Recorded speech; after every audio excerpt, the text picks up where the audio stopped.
Welcome to Outside the Ring. I am here with my guest, Trip. How are you doing, man? I am good. I am enjoying the nice frigid winter that exists in Buffalo, New York. Hmm. Oh, man. So, what got you into this world of professional wrestling? I've been around the business for a very long time. Uh, my mom used to be obsessed with going to shows, dated wrestlers, and then just all my family were really big fans. I just the one of my I'm the member of my family that decided to take it a step further. That's fair. Who were some of your, if you watch like WWE stuff like that, who were some of your favorites to watch growing up? Growing up, it was Shawn Michaels, Bret Hart, The Undertaker, Mhm. Eddie Guerrero, easily. Sure. You still watch the product? I do still watch the product. I need to know what's relevant, what's getting attention, and what's being overdone so I don't make those mistakes and I try to stay ahead of the curve. Mhm. Who are some of your favorites to watch currently? My favorites to watch currently. Uh Malachi or Alistair Black, however you would like to refer to him as. Mhm. Um Cody Rhodes. Uh Jordan Grace and Moose. So there's a few. For some people that don't know, you used to go under the madness of Trip. Yep. This is kind of the homage behind me of what Madness Personified was. How did you get the rename or come up with the rename, the madness of Trip? So I got the name Trip the very first time I got into a ring. My foot got caught in the rope. I fell flat on my face. So that's where Trip comes from. Um, the madness of kind of went through several stages before becoming that. Uh, I was out with a knee injury and I needed to come up with something to change what I was doing when I came back. So I decided that I was going to rock a top hat and I'd be the Mad Hatter of pro wrestling. And since then, it went from the Mad Hatter Trip, the Mad Hatter of wrestling. There was a brief period as the Mad Wolf. Um, and then it was back and forth between the madness of or the mad god.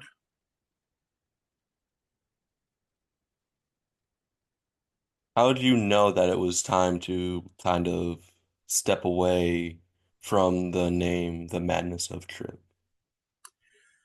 So, uh, 2024, I was actually contemplating retiring.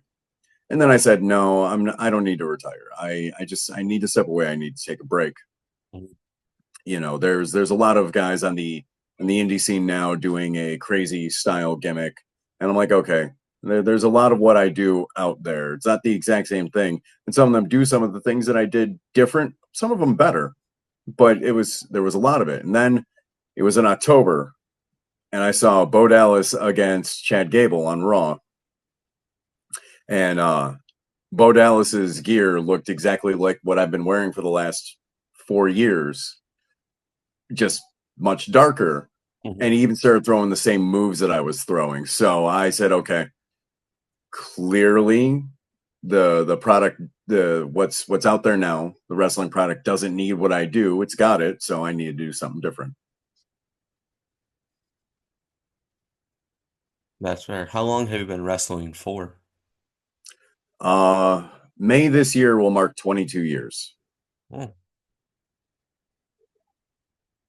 Not from what I'm doing and independent people that I've interviewed, I don't come across, let's say I don't come across many that have been doing it for 20 plus. I'm just a glutton for punishment.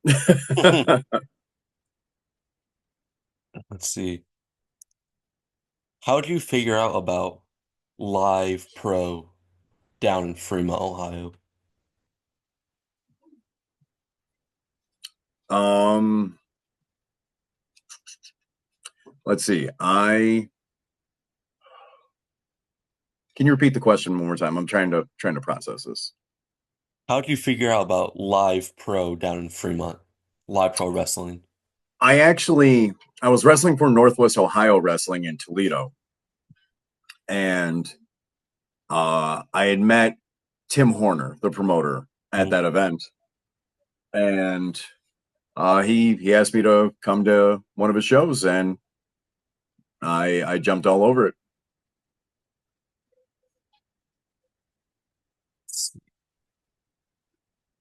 What was the first promotion that you wrestled for? The first promotion I wrestled for was a company called Maximum Force Wrestling in Cattaraugus County, New York. It's nice 'cause it's where you're from, New York. Yeah, yeah. No, this promotion was probably about an hour and a half away, and he gave me my first couple of matches, and then I really hung my hat with a company in Buffalo called OSPW, Old School Pro Wrestling, and I spent about 14 years there. Do you have a list of favorite matches or moments from your career? Oh, favorite matches or moments. I probably have a list of favorite opponents because there's a few people I've wrestled either one time and I'd love to repeat it, or wrestled multiple times and I had a blast and I would love again still love to repeat them. Yeah. Um, favorite Probably my favorite moment was a Iron Man match that I did against a wrestler out of the New York, New Jersey area named Cassius Kutcher, and it was for the OSPW heavyweight title at the time. And again, Iron Man match, 30 minutes, bell to bell, Mhm. and we're somewhere around 24, 25 minutes, both looking up at the lights, sucking wind because we're exhausted. Mhm.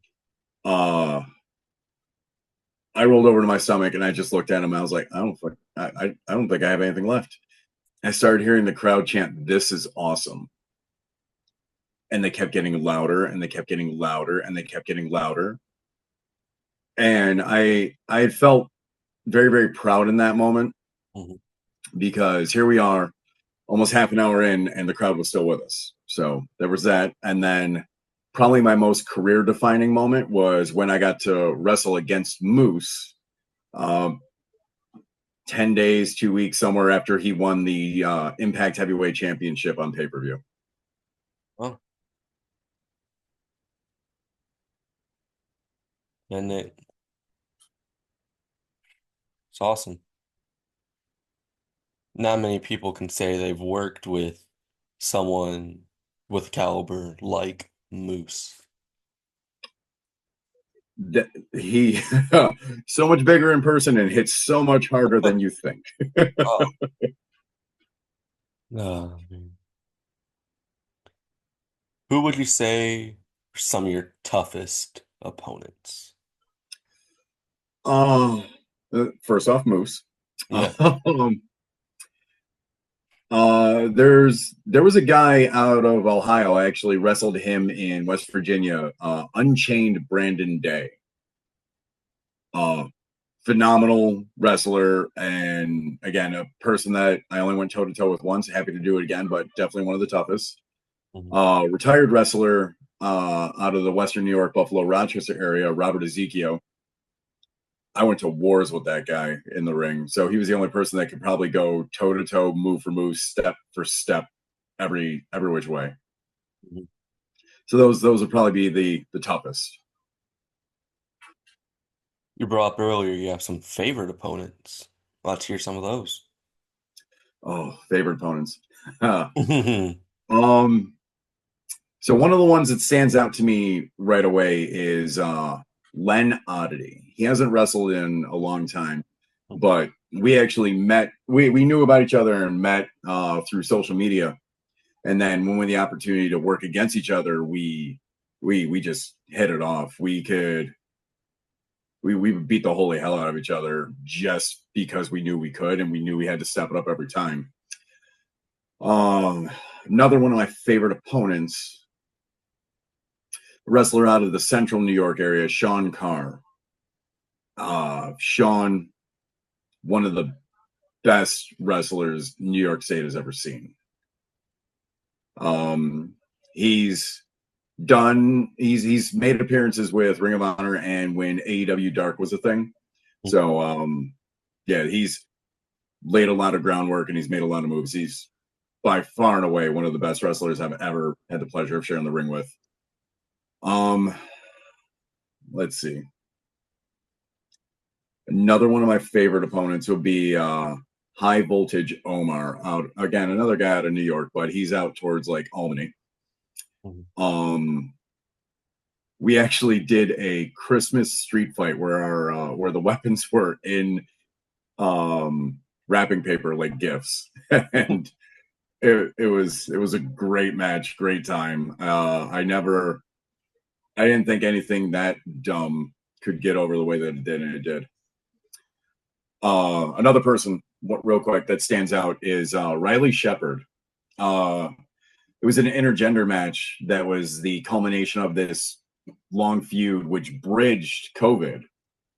Started before COVID, we ended it after COVID, and gender aside, Riley, phenomenal wrestler, great talent. She she's just a great wrestler. Mhm. You can't even just categorize great female wrestler. No, she's a great wrestler. Period, hands down. Yeah. Who is someone you would want to have a match with in the future? It can be realistic, it can be a dream match that you want to have. Ooh. I so a dream match and realistic are both tied into one person, and I want my rematch with Moose. Yeah, Current X Division champion. and just recently showed up on NXT. Yeah.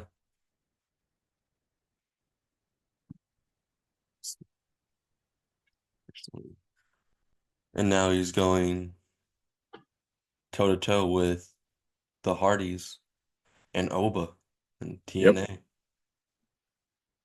that's gonna be a hard hitting match. Him and Oba Oh, Femi. yeah. Hardys and Oba versus the System. Yep.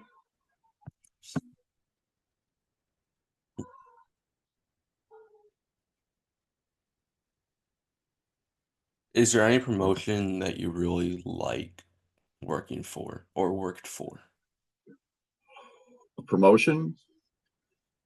Um, let's see. There's Big Time Wrestling, Lords of the Ring in West Virginia. Mhm. I will blast when I'm there. I will be coming to Rhode Island Championship Wrestling on March 8th, and it's their return after a several year hiatus. There's EGCW down in Deltona, Florida, and then there's a multitude of places I enjoy working in Pennsylvania. Mhm. So yeah, no, there's quite a few. I'll actually be returning to wrestling March 1st at High Ground Pro Wrestling in Mayfield, Pennsylvania. Is there any area in wrestling, like state, that you haven't competed in that you would want to touch or wrestle in?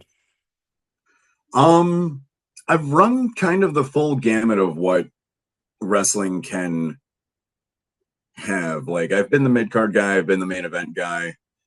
Um, I've had hardcore divisions built around me. So I think the new thing I'm going to throw my hat into is dedicated tag team wrestling. I did it early on in my career, but with coming back and wanting to do something new and do something different, I think a new presentation for the tag team scene is the direction I'm going. Sure. Y- Yeah, I saw a post on, I believe it was your Facebook, where you just took a picture of your stuff and that retirement stuff. So it made me think that you retired. But I'm happy you cleared up that it was just your complimenting the retirement. Well, I can say that Madness is retired. Hmm. I never said Trip retired.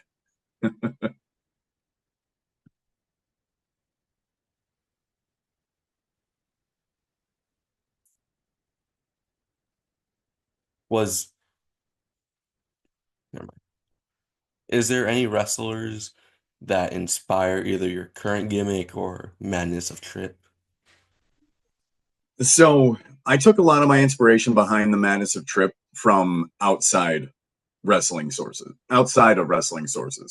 Mhm. The best summary I like to give people is the madness of Trip was the amalgamation of everything you see in Johnny Depp movies thrown into a blender, sprinkled with some Marilyn Manson.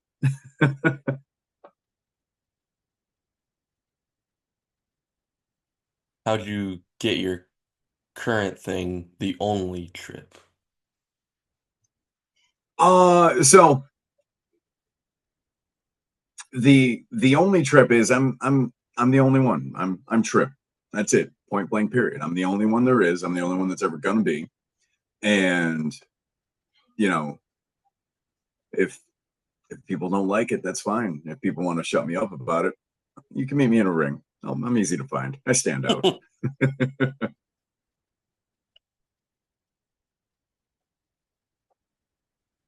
For someone that's been doing it for so long and probably met many fans at wrestling shows, were there any interactions that like touched you or you meant something to you?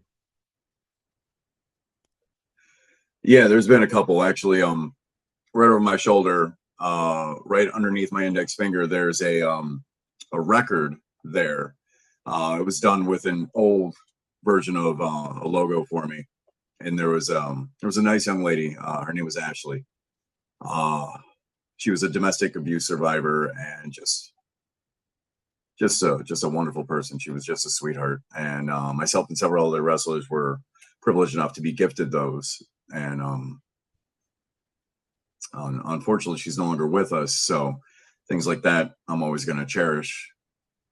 Mhm. So there's a lot of people that I've had the pleasure of meeting and having them come into my life in one form or another. And while I have the privilege to entertain them, I'm also privileged to get to know some of them.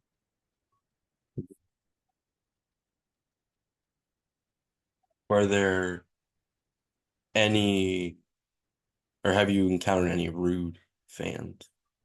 Rude fans, Rude. man. I tell fans this all the time. You paid your money, you could say whatever you want to me, but don't be surprised if I give it back to you Oh. because that's part of the show. Hmm.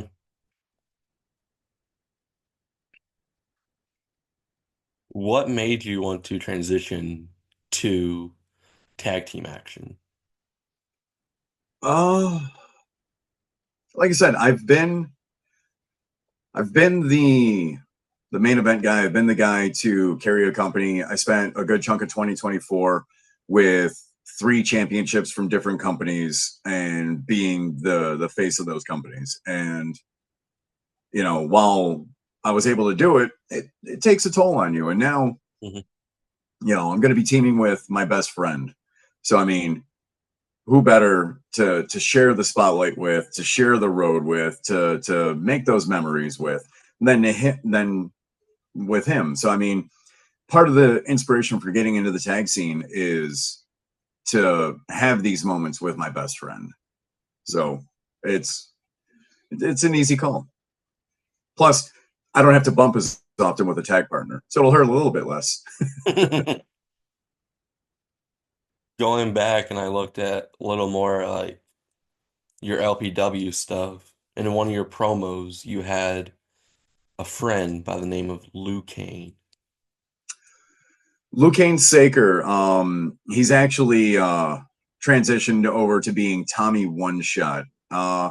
He's a real good kid, crazy little dude. If you what you saw in those promos is basically how Tommy is. He's a kind of little psychopath. um, he hasn't wrestled in some time. He's been very, very family oriented. So, Hmm. I wish him nothing but the best. Yeah. And going back, when you're talking about favorite wrestlers, you brought up The Undertaker. Yep. Funny enough, he's one of my favorites because the first match I like pro wrestling match because I found out about the indies before I did pro. Nice. And the first pro match I saw was on YouTube. It was Undertaker against Jeff Hardy. Raw 2002 ladder match. Oh, the ladder match. Yeah. Oh my God, that match, man, I was 2002. I was 17. Just letting you know how old I am now. I watched that match and that was everything that I wanted in a match. That was the showmanship. That was the back and forth. That was the underdog. That was everything you could want in a match. Mhm. And the fact that it was on Raw and not a pay per view made it even better. So Yeah. no, I'm with you. That was one of those iconic matches. Now I'll tell everyone that since that's the match that got me hooked, Undertaker and Jeff Hardy are always going to be up there as favorites. Nice, good choices. Hmm. When TNA was in Detroit, Michigan for Bound for Glory, Hmm. I was fortunate enough to meet Jeff and Matt. Nice. So summer of 2012. Myself, my tag partner, and a couple other wrestlers in the area were actually traveling with TNA. We were doing security and ring crew and helping them out. Yeah. And we were at a show at MCU Park in Brooklyn. And I was asked to be Jeff Hardy's personal security guard. So we're down there, and there's this big line of people, and he's just signing autographs. And the way my style of facial hair and my hair was, he looked at me, he's like, "Hey, you could be the third Hardy." I was like, "No, I'm good."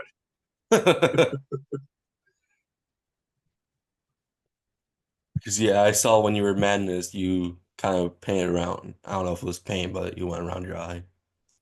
Yeah, I did the clockwork orange style eyelashes around my left eye and put ha ha ha on my cheek on my right side. Hmm. I know you said you grew up in this business, but growing up watching wrestlers, were there any that really inspired you or made you think that you could actually do it? Be Shawn Michaels and The Undertaker. Yeah. I loved all of theatrics that came with The Undertaker, and I loved the way Shawn wrestled. So there was a long time where I threw a super kick as a finish. That goes into my next. Is there or were there any wrestlers that inspired your moveset? Obviously, Shawn with your super kick, as you just stated. Be Shawn. Um, I love a ground style, so Bret Hart, Chris Benoit would be, you know, two major influences there. Um, and now I just kind of I don't do a lot of conventional things. Hmm. I kind of look at what's constantly being done, and I try to find my own variations of it that just look different, or I just try to find stuff that people aren't doing. Give everyone something new. That's the goal. That is the goal. So I take it you weren't throwing any choke slams or tombstones. Actually, I didn't start throwing a tomb. I do throw a tombstone on occasion. Hmm. I actually had my neck broken in 2012, which with a tombstone pile driver, Uh, and I started using that move as a means to win matches, but at mhm. the same time to show that I could deliver that move well Safely. enough and safe enough Mhm. to not break anyone else's neck like it broke mine. Yeah. Talking about broken necks with pile drivers. We got Owen Hart and Stone Cold back Oof. in the day. Yep. Ugh. Now that's basically what happened with mine. Mine wasn't a sit out tombstone. Mine was to Yeah. the knees, but it was post match. We were both tired. Combination of baby oil and sweat. I just landed on the upper back of my head and Mhm. just compressed my neck and had two fractures to my C3.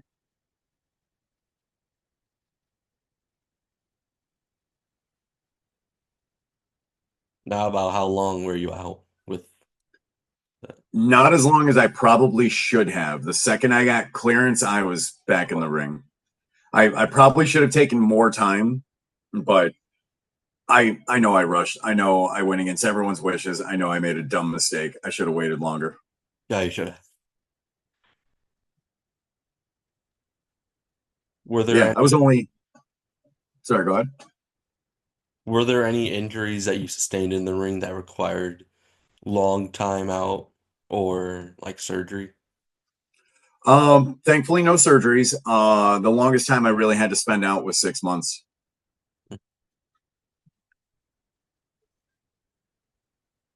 Yeah. When I went, oh, it's right here. When I went to meet the Hardys, I got a package deal. So I was able to get a picture with them and then get a Nice. signed picture. And the reason I brought up surgery is that it's both I know, it's both two reasons. One, I know wrestlers, and I'm sure there are many that have required surgery for injuries. And I've had my fair share of surgeries myself. Mm.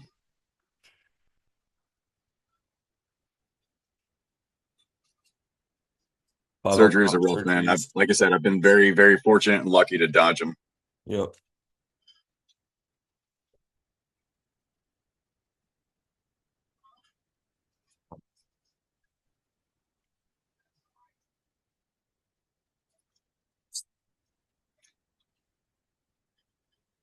Nice. I was told that when Jeff signs stuff, he does a unique signature every time. Yep.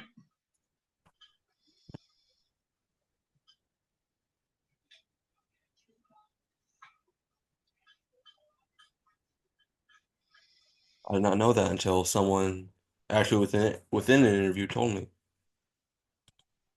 Nope. Like I said, when I was security for them, Hmm. this is during TNA's base brawl kind of thing. So they did live events at baseball fields, Oh, and they had these black light colored baseball bats, and he was signing them with a silver sharpie, and every single one drastically different. Some shorter, some longer, some fat letters, some he even did bubble letters. So no, you're that's it's entirely accurate. His signature is always going to be unique.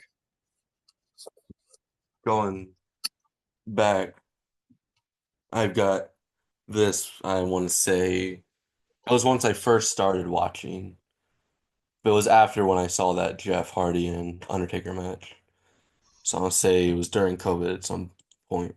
Got Okay, voila, nice. Undertaker. Now I've got two. I mean, it only makes sense. They were two I started watching.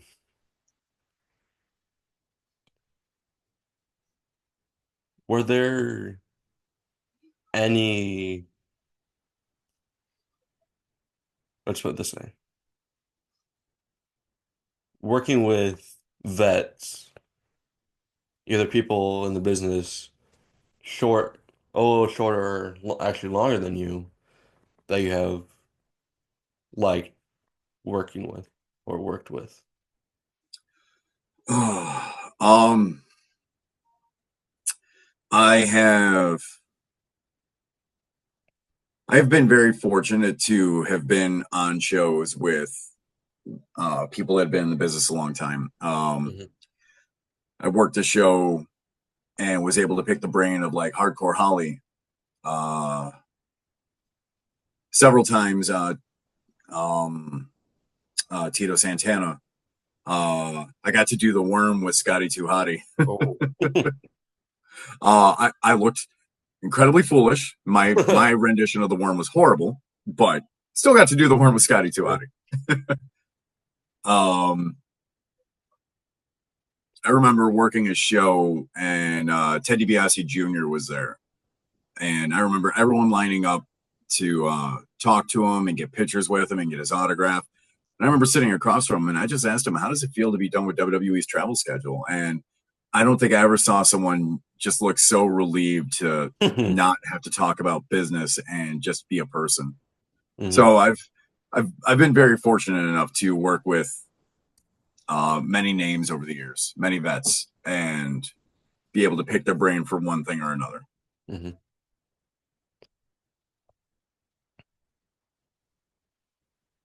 Now, do you take, if they give you feedback or advice, do you usually try to take that and incorporate it with when you move on to matches in the future?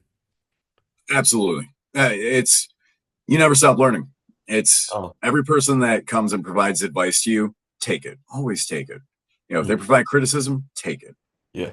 We as a wrestler, we are our own worst critics. So there's nothing that's going to be said to us that we are not going to probably say worse of.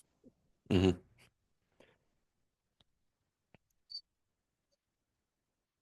Going back to you saying you did the worm with Scotty Too Hottie, Mm-hmm. was it like before a show or were fans in attendance? It was actually he had wrestled a match, and afterwards, after he had won the match, a couple of people tried to attack him. So my tag partner Brian and I at the time came out. We made the save, Hmm. and as we went to leave, Scotty invited us back in, and we all, my partner and I, one after another, did the worm, and God, I looked like a fish flopping on dry land, and my partner looked worse. So, um, it's a moment I'm never gonna forget. Because A, it was cool, and B, I made a complete ass of myself. And you'll always will one way or another. Oh Either yeah.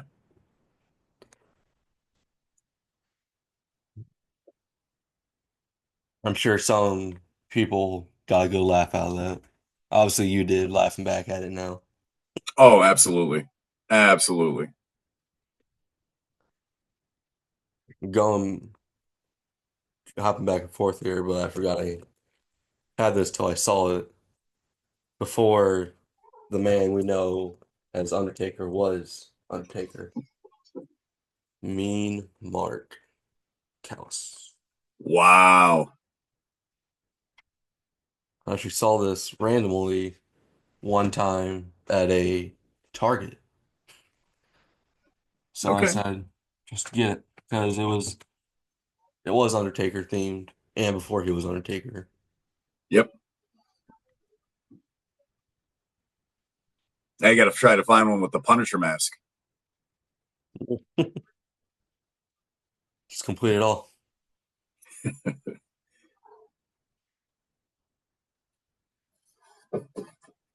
I know you've wrestled many of places, but have you ever had the chance to work with the mysterious Movado? With who?